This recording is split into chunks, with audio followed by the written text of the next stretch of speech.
Okay, so good morning, good morning, class. I'm sorry I cannot make it. I think I got a few fever, so I prepared this recording. But I hope tomorrow we will have the last session with me to discuss about some principles. But then in this short recording, I want to share about related to the development of environmental law. Perhaps several points of it has already been given last week. Okay, but I think to repeat it won't give any disadvantage, and even I think it will be better. Yeah. So I will do first start with this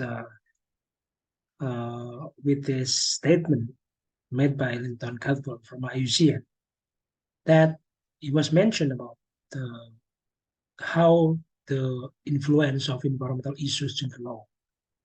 He said that legal principle post 1960 was influenced by the concept of environment ecology rather than the law.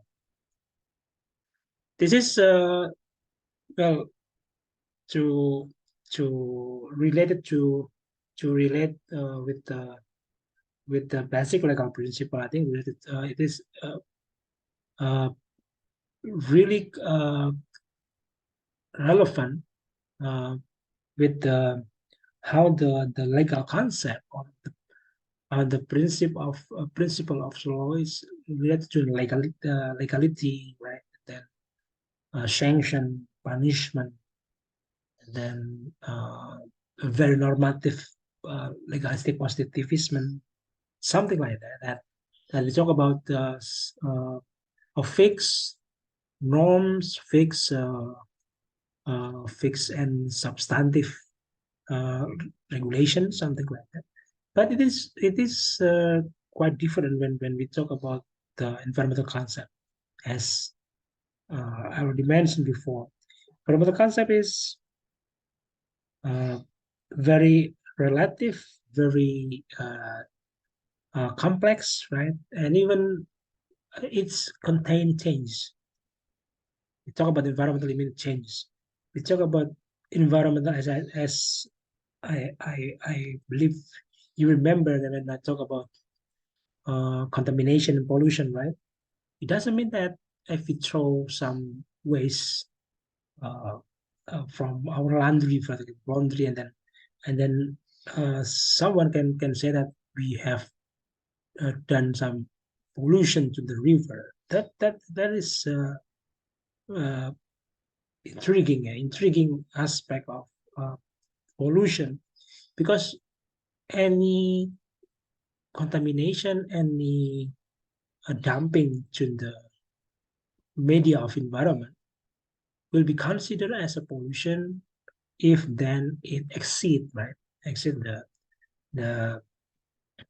it is exceed the the standard, the environmental standard. And that is the concept of it. So what God will say on this is very relevant when we talk about uh, the difference of environmental law development is that the principle of environment that's, as I said, relative, complex, and changes. I mean, not to some extent, then we need to think about to take into account about the changes, environmental changes, about the nature of the environment itself, about the possibility of relative measures, yeah, to control the contamination, the pollution. So that is what Cotwell mentioned on this. And then this is, as I said before, then, of course, when we talk about environmental law, we need to think about that there is uh, a need, yeah, a need to correlate between biotic and culture. I have shown you this before, and as also why this is needed. It is needed because when we talk about environment that is complex and a lot of changes, but also there is uncertainty on the environmental aspect.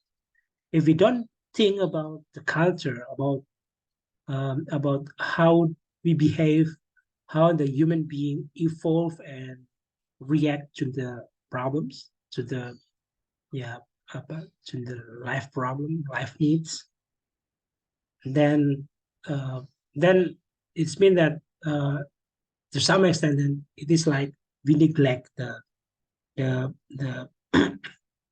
position and the condition of environment itself because when there's a lot of uncertainty in the environment, of course, we need to think about how environment can adapt the changes that we have, the need that we like to pursue, something like that. Okay. So I would like to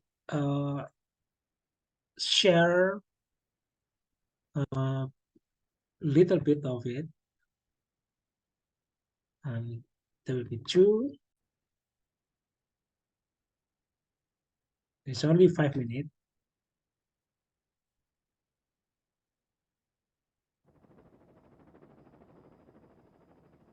Today, Japan is recognized as both a major economic force and a leader in technology. Why this still relevant even though it is talk about 1995 because Minamata case just formally In the course of settled economic growth in and the 1997. application of technology, Japan also earned a reputation as a heavily polluted country. This video is a record of some of these tragedies and the countermeasures that were undertaken.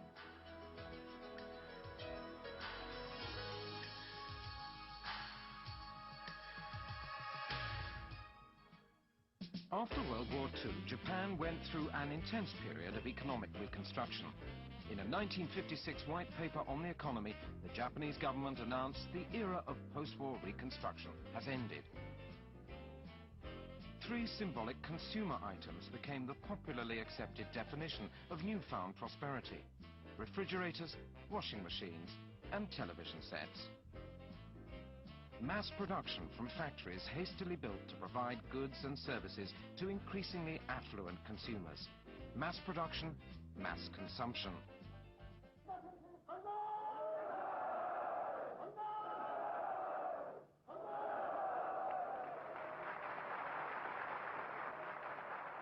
Japanese Prime Minister Hayato Ikeda proclaimed his income doubling plan to double real GNP within 10 years.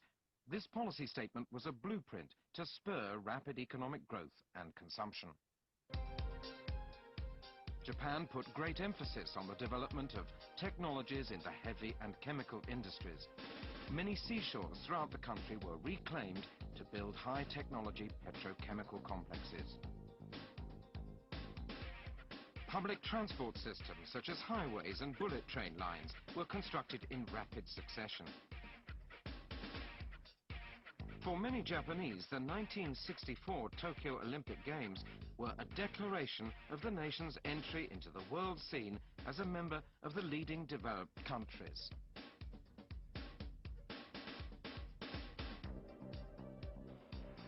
Unprecedented economic growth from the late 1950s until well into the 1960s doubled national income within 7 years. By 1968, Japanese GNP ranked second to the United States as the economy propelled the nation towards economic superpower status. But excessive priority on economic development and increased production created devastating pollution problems for Japan. As the national economy grew, the damage worsened.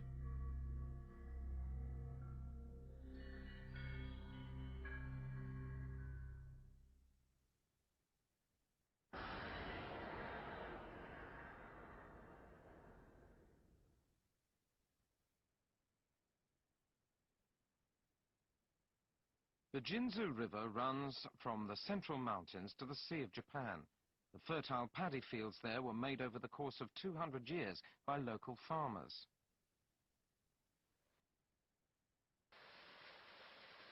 The Jinzu River irrigated a vast area of adjacent rice paddies and provided the surrounding areas with water for drinking and daily use.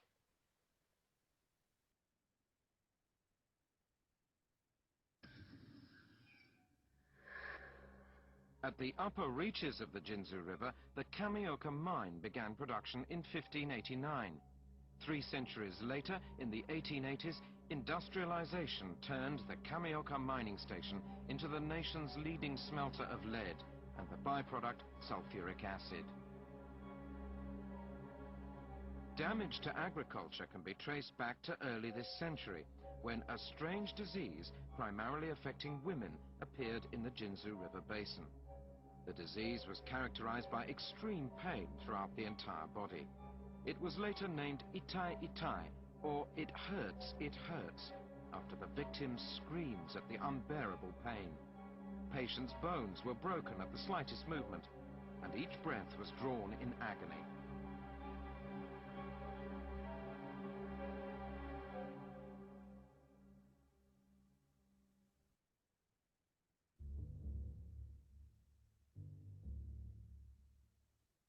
The cause of this affliction was a combination of malnutrition alongside cadmium in the drinking water and the food chain, particularly rice. In 1957, a study was released which concluded that the Itai Itai phenomenon was caused by poisonous substances discharged by the mine into the Jinzu River. This cadmium contaminated paddy fields and irrigation water, causing severe and lasting damage to the soil and the human body. Water, which previously sustained life, became instead a carrier of deadly poisons. Okay, so that is actually for the Itai time. So I'll stop there and then change to our last PowerPoint. So you once already share about the Minamata, right? Before that, Minamata is one significant case here to show about how the impact of the intoxication of hazardous material, right? Then how the impact when it is not strictly controlled and also managed and also regulated by the law itself. So in Minamata, guys, of course, when we talk about that, this is what the pic that I showed you last week about Masako, who actually at that time she was 12 years old, and then being suffered with the pain, with the condition of physical and then also mentally since baby, because one of the causes about the highly dose and heavy intoxication of methyl mercury, which is part of it was thrown away by one company, the tissue company in Japan, especially in Minamata prefecture. But what I want to mention about this case is there was no significant law to prevent this and to elaborate the case. But then, yeah, this is the problem of the law, of course. The problem of the law, that law, or yeah, to some extent, then it is not a problem. Yeah, to some extent, it's not a problem. It is the urge of the law itself that it is a law is a responsive tool, right? So the law then being structured and think more about the environment after the outbreak of this case in 1956, right? But also what you mentioned, what you saw in the previous clips here. It's about the ita. It's hurt. It's hurt. This is the similar case with Minamata, that there is no previous symptom on it, and then no clue on what actually happened in this case to the people. And then but then a lot of people suffered for this with this symptom, uh, uh, yeah, especially on the damage, and then problem on the bone structure, and then it creates a hurt a hard feeling by the people. Let them know that it is caused by cadmium toxification from lead. So it is very hazardous, yeah, hazardous material. And well, the first mining in the previous video that mentioned about 3 centuries before the outbreak, right? It's 3 centuries before outbreak. Then so it is we can highlight that environmental problem sometime, and yeah, usually happen, occur not in the same time as the dumping, as the waste disposal, something like that. It could stays and yeah, uh, being kept in the nature environment without anyone noticing about it, because when environmental problem could happen when the several amount of this substance then get being accumulated, and then cause a problem to the further environmental aspect. So this is what actually then the actual problem, the actual risk of the environmental case. Yeah, that we talk about something that could happen not now, but perhaps 10 years later. Uh, Perhaps the victim will not be us right now, but this could be our children, our grandchildren. It could be like that.